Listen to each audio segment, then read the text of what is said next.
देखिए यहाँ से अगर आप L का मान रख दें यहाँ पर 4b माइनस 8 का square equals to 64 plus 16b, तो 4b स्क्वायर तो ये हो जाएगा 16b स्क्वायर 8 स्क्वायर 64 माइनस 8 चौक 32 और दूनी 64, b इक्वल्स हो जाएगा 64 और प्लस 16b।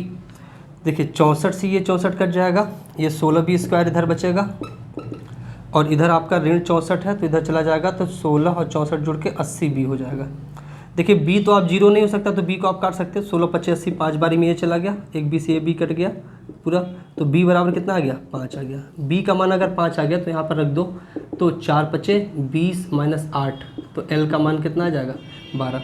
l और b को मल्टीप्लाई कर दोगे तो l इंटू बी कितना आ जाएगा 12 5 60, 12 5 60, यही आपका एरिया आ जाएगा, इसका एरिया यही आ जाएगा 12 5 60। ठीक है, चलिए तो ये क्वेश्चन भी हमने सॉल्व किया। देखिए इस तरीके के टिपिकल क्वेश्चन भी आपके एग्जाम में बनते हैं सी सेट वाले पोर्शन में, तो आपको इस लेवल तक की प्रिपरेशन रखनी पड़ेगी, इस लेवल की प्रिपरेशन आपको रखनी पड़ेगी। ठीक है, इस क्वेश्चन को और भी आसानी से सॉल्व किया जा सकता था लेकिन वो अब मेरे माइंड में आ रहा है। चलिए लेकिन कोई बात नहीं, नेक्स्ट क्वेश्चन करते हैं हम लोग, नेक्स्ट क्वेश्चन देखते हैं। लेकिन अगला क्वेश्चन कह रहा है कि एक समचतुर्भुज है, समचतुर्भुज मतलब सभी भुजाएं बराबर होंगी, सभी भुजाएं बराबर होंगी समचतुर्भुज, लेकिन 90 अंश थोड़ा नहीं होगा।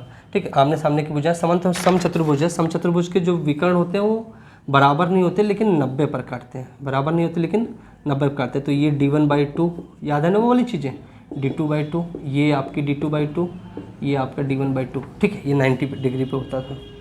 ये आपका सभी भुजाएं बराबर, और आपको अगर a की वैल्यू निकालनी होती थी तो a बराबर क्या होता था √d1 square plus d2 square बटे में 2।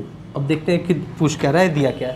कह रहा है कि एक समचतुर्भुज के विकर्णों की लंबाइयाँ 24 सेंटीमीटर, मतलब d1 मान लीजिए दिया है 24 सेंटीमीटर, d2 दिया है आपका 32 सेंटीमीटर। फिर पूछा समचतुर्भुज के भुजा की लंबाई। अच्छा भुजा पूछ रहा है, कुछ खास बात नहीं, आराम से निकाल सकते हो आप लोग, आराम से निकाल सकते हो। देखो इस फॉर्मूला को बिना यूज किए भी निकाल सकते हो, फॉर्मूला को यूज करके भी निकाल सकते हो। आप ऐसे समझो कि अगर यहाँ से देखो ये आपका अगर d1/2, अगर ये दूरी कितना हो जाए d1/2, तो मतलब ये 12 हो जाता। ठीक है, ये हो जाता d2/2, d2/2 कितना है भाई, ये आपका 32 है तो ये 16 हो जाता है। तो देखिए 12 ये 16, ये 12 16 हो गया, तो ये आपका कर्ण कितना का हो जाएगा 20 का हो जाएगा। कैसे हो जाएगा, देखो 12 का स्क्वायर करो तो 12 12 में 144, 16 का स्क्वायर करो 256। ठीक है, दोनों को जोड़ दो तो ये 0 ये 0 ये 4, 400 आ गया। 400 किसका वर्गमूल होता है 20 का, तो इसकी भुजा कितनी हो जाएगी 20। अगर इसमें भी वैल्यू पुट करके निकालोगे तब भी आंसर आपका ए का 20 ही आएगा। ठीक है, तो ये क्वेश्चन आसानी से हो गया। नेक्स्ट एक क्वेश्चन हम लोग और करते हैं, एक क्वेश्चन हम लोग और करते हैं, क्योंकि आज का जो टारगेट है, टारगेट हम लोग को कंप्लीट करना है। 7 क्वेश्चन मैंने बोला था और 7 क्वेश्चन मैं सॉल्व करवा रहा हूँ। ठीक है, ये क्वेश्चन जो अभी हम लोग सॉल्व किए वो आया था 2018 के पीसीएस यूपी पीसीएस में, और अब एमपी पीसीएस 2019 का एक क्वेश्चन लेते हैं। देखिए कह रहा है कि एक वर्ग है इस तरीके से। पहले तो हम लोग 4 वृत्त बना लेते हैं क्योंकि उसमें उसका यूज है इस तरीके से।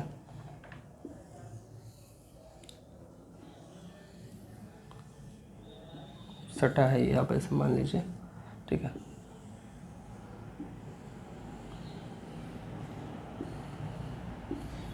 डायग्राम पे नहीं, कॉन्सेप्ट पे थोड़ा ध्यान दीजिएगा, फिर तो डायग्राम तो सही है, डायग्राम तो बन ही जाएगा।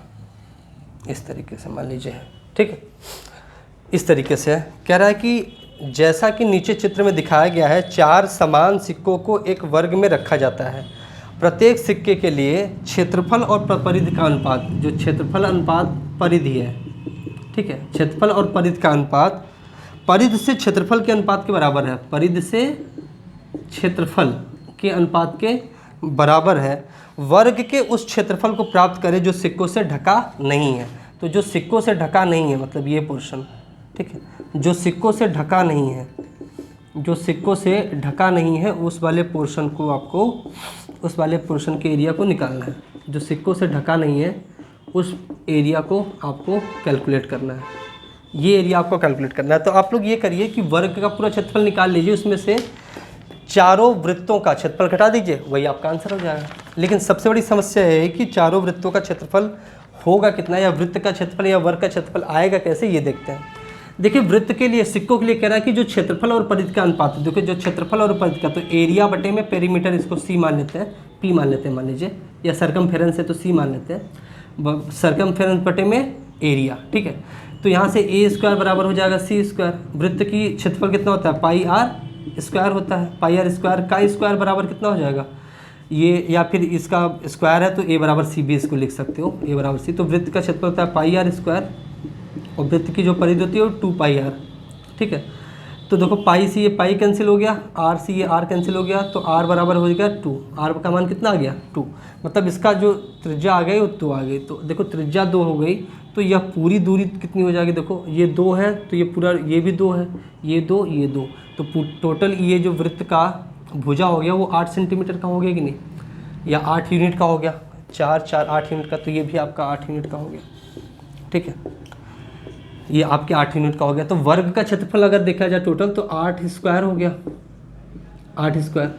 अब वर्ग के क्षेत्रफल में से अगर हम वृत्त के क्षेत्रफल, एक वृत्त का क्षेत्रफल निकाल के 4 का गुणा कर दें तो चारों वृत्त का क्षेत्रफल आ जाएगा, और उसको घटा दें तो -4 मल्टीप्लाइड बाई एक वृत्त का क्षेत्रफल। एक वृत्त का क्षेत्रफल कितना होता है, पाई आर स्क्वायर, तो पाई आर कितना है 2 त्रिज्या स्क्वायर, ठीक है।